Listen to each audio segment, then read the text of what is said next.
there's no doubt in my mind, and I'm looking at the national picture, and based on some of the questions that you sent us earlier, that corruption and crime have increased exponentially during the last 10, 15 years, and it has become so normalized, so ingrained in the national psyche of the population. And I'm talking ordinary people. And it's good we're talking about the big fish, but I'm talking about small fish as well, like really baby fish. That's the one thing. The second thing is that, yes, there are individuals who engage in corruption as individuals, but a lot of it is networked. A lot of it is syndicated. It's networked. And the experience, our experience, is that, in fact, there's a series of people. If I may just use a figure, the murder case that starts on the 8th of October, we have 10 people. 10 people. And those people include a police officer, they include a lawyer, they include our own internal officials, and so on and so forth, taxi drivers and so on. So it's networked and across provinces. And then if you look at the other case, which is going to start now on the 12th, 15 corruption people, 16 actually. Again, they're networked. You have lawyers there. You have, again, police officers. You have former NPA employees and so on and so forth. So it's networked. Let's be very, very clear. To conduct corruption and crime on the scale that we're seeing, it doesn't take an individual. It takes a network. A network of people sitting in very high places. I need to say this. Very, very high places. And these people also have the benefit of having enablers of sorts. You know, there was a time when I was, when I started off and when we were younger, we knew the authority figures in society. A priest, a policeman, a lawyer, you could rely on these people. They'll always tell the truth. Today, with the experience that I carry, no offense anyway, I don't believe anyone can be trusted. I believe that there's a price for most people.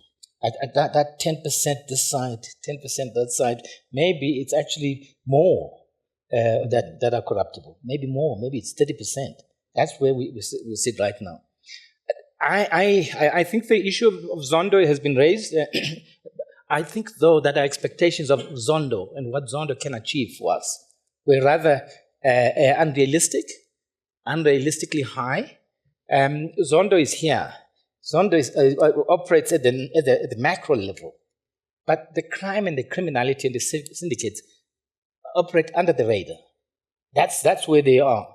And therefore, to defeat that, you can do all you like about SAA, you can do all you like, but the guys who eat, they will continue eating. So I just think it's important. The point about civil society is absolutely key. But I just want to say that within institutions, and I suppose that's where I come in, and that's where I would like us to look as a society. You need champions in every organization. Champions. You need champions. People who are going to be there. Not people who are going to put their lives on the line. No, I'm not talking about that. But people who can stand their ground. Because the criminality is brazen. The corruption is brazen. Unless someone stands up to them, unless someone stands up to the enablers, we're not going to make much headway. I also need to say this question about entanglement of people in positions of authority. Let's just put it this way. The names and the positions of the people, the 25 people who are going on trial for Fort Hare, they constitute the spectrum. And I always say in a lighthearted way, they're the most multidisciplinary in terms of backgrounds and professions. They're most non-racial. Their gender, very, very gender, there's a wide gender spread. Everything is all there. And so we have this entanglement, therefore, of people. The question that you pose, therefore, is, are we getting to the big fish? I think we're close. There must be one or two big fish. There must be one or two big fish that we steal. But violence and assassinations for us, as we've seen, has been used as a modus operandi to kind of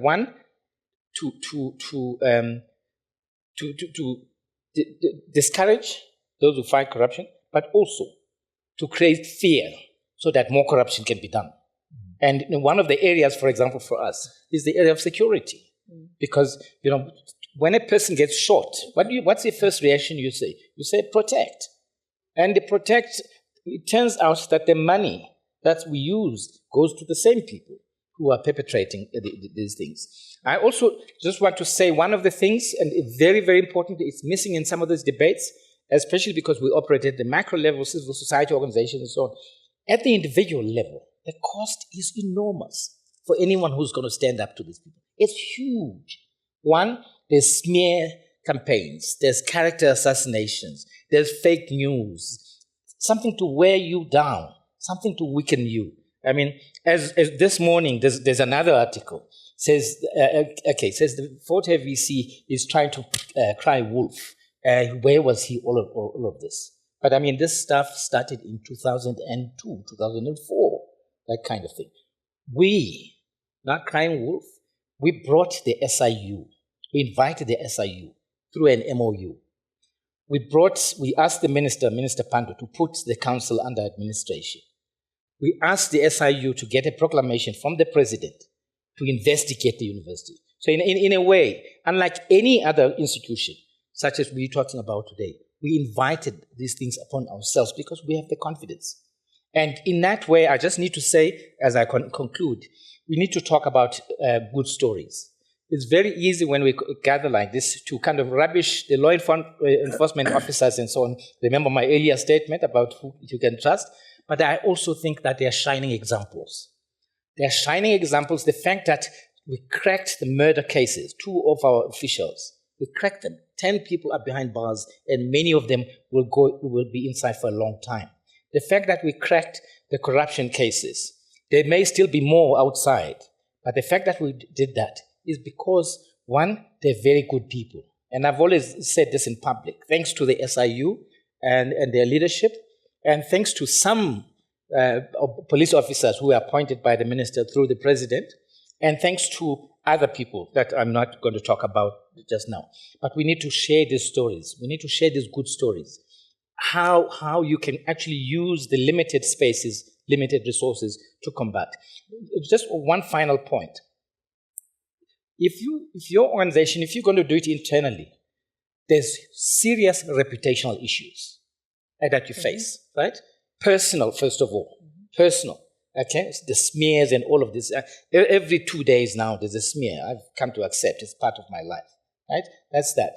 But the second thing that's important, there's reputational issues for the institution itself. Okay, I mean, we've cracked down on qualifications, for example, dodgy qualifications by big people, right? We know that, but my view and our view and the view that I've always said, it's like if you're going to fight corruption at the institutional level, it's almost like doing open heart surgery. Open heart surgery. You got to cut up the body.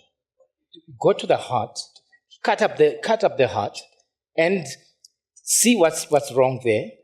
Fix it, suture it back on, suture the back body on, and get healing, and get the process of healing.